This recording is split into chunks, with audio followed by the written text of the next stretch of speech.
কেইটা জাতীয় সংগঠনে কা আৰু বিজেপি চৰকাৰৰ বিৰুদ্ধে উত্তাল কৰে মৰিয়নিৰ ৰাজপথ। নাগৰিকত্ব সংশোধনী আইনৰ বিৰোধিতাৰে মৰিয়নিত আজি একাধিক দল সংগঠনে প্ৰতিবাদ সাব্যস্ত কৰে।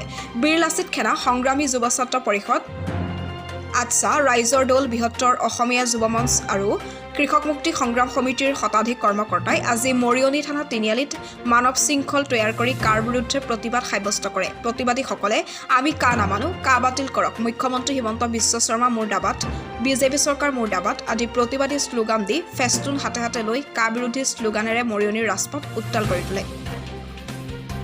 বিজেপি চৰকাৰে যেনেধৰণৰ প্ৰতিশ্ৰুতি দিছিলে অসমবাসী ৰাইজক, সেই প্ৰতিশ্ৰুতিৰ অনুপাতে জাতিৰ মাটিৰ ভেটি কথা কৈ আজি বিজেপি চৰকাৰে শাসনত অধিষ্ঠিত হোৱাৰ পিছত অসমীয়া জাতিক অসমক মাহীয়াই চকুৰে চোৱাৰ দৃষ্টি ৰাখি কাখন আজি জাপি দিছে অসমবাসীৰ খিলঞ্জীয়াবাসী ৰাইজক। গতিকে এই কাৰ বিৰোধিতাৰ ক্ষেত্ৰত আজি মৰিয়নিত সদৰত বিভিন্ন দল সংগঠনৰ ঐক্যবদ্ধ প্ৰচেষ্টাত আৰু সচেতন ৰাইজৰ সহযোগত আমি কা বিৰোধিতাৰ প্ৰতিবাদেৰে আজি আমি মৰিয়নি সদৰত উপস্থিত হৈছোঁ। ই ৰাইজক জনাব বিচাৰিছোঁ, কোনো পধ্যে কা আমি অসমবাসী ৰাইজে মানি ল'ব নোৱাৰোঁ। আজি আমি মানৱ শৃংখলৰ মাধ্যমেৰে আজি আমি কা বিৰোধিতা কৰিছোঁ। আমি আশাবাদী, আশা কৰিছোঁ উঠি অহা নৱপ্ৰজন্ম আপোনালোক জাগক। আজি জুই আহি হাত পোৱা নাই, আজি জুই আহি আমাৰ হাত পুৰি আছে।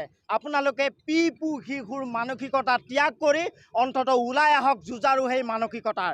5জন শ্বহীদক, 5জন কা আন্দোলনৰ ক্ষেত্ৰত শ্বহীদ হোৱা আমাৰ নৱপ্ৰজন্মক নস্যাৎ কৰি, শ্বহীদক অপমান কৰি তেওঁলোকে পুনৰ আমাক কাখন জাপি দিছে। এই ক্ষেত্ৰত আমি মৰিয়নিবাসী ৰাইজ, সচেতনবাসী ৰাইজ একত্ৰিত হৈ খুব প্ৰকাশ কৰিছোঁ। এতিয়া সংগ্ৰাম ফেচবুকৰ জৰিয়তে নহয়, এই সংগ্ৰাম আৱেগেৰে নহয়, আমি যুঁজিব লাগিব, আমি জিকিব লাগিব, আমি পাৰিবই লাগিব। বিজেপি চৰকাৰক সকীয়াই দিছোঁ আৰু এই যোগেদি যদি আপোনালোকে আমাৰ নৱপ্ৰজন্মৰ স্বাভিমানী অধিকাৰক, আমাৰ খিলঞ্জীয়াৰ স্বাভিমানী অধিকাৰক যদি আমাৰ এই গণতান্ত্ৰিক আন্দোলনৰ যোগেদি আপোনালোকে যদি গুৰুত্ব প্ৰদান নকৰে, অনাগত সময়ছোৱাত আমি ৰাজপথত জংগী আন্দোলন কৰিবলৈ বাধ্য হ'ম।